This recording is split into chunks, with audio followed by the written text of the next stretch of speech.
The KMT says Taiwan should issue a dedicated commodity code for U.S. pork that contains ractopamine.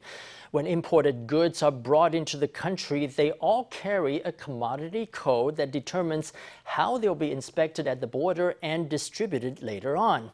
In a news conference Friday, KMT officials said despite the government adding dozens of new commodity codes for use on American pork, none of them indicates the presence of ractopamine. The KMT has come out swinging against the Executive Yuan's 5-point plan on regulating U.S. pork imports, calling it a 5-point scam.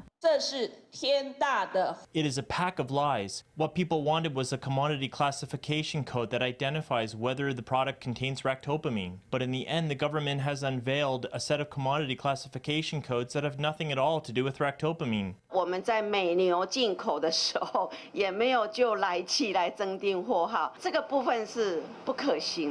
When we started importing U.S. beef, we didn't have codes that indicated the presence of ractopamine. Having them is not feasible. We can't add new codes based on the additives in the product. Internationally, this is simply not done. It could also come under suspicion for violating World Trade Organization rules. Opposition lawmakers took issue with what they say is a loophole in overseas slaughterhouse inspections.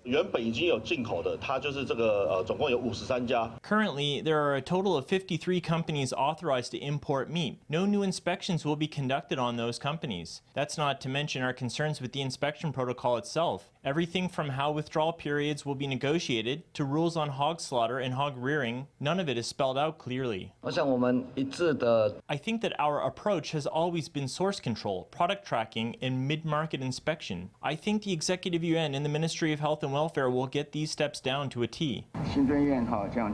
Basically, the Executive Yuan has already set its tone on this issue. As for our negotiations with the U.S., they will continue on issues of economics and trade. The health minister said once again that U.S. pork is safe to eat. Amid food safety qualms, the ruling party is taking a cautious tack as it proceeds with lifting the ban. It's also calling on the KMT to end its boycott at the legislature so it can get back to the business of government supervision.